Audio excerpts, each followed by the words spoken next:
সবাই বলে ভালোবাসা পবিত্র, তাহলে কেন এতটা ব্যথা হয় যখন কাউকে নিঃশর্তভাবে ভালোবাসি? শেষ কথাটা বলার সাহস হয়নি, কারণ আমি জানতাম তুমি চলে যাবে আর কখনো ফিরবে না।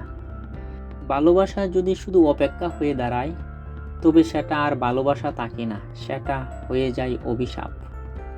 তোমাকে হারানোর পর সবচেয়ে কষ্ট হয়েছিল নিজের মাঝেই তোমার ছায়া খুঁজতে খুঁজতে।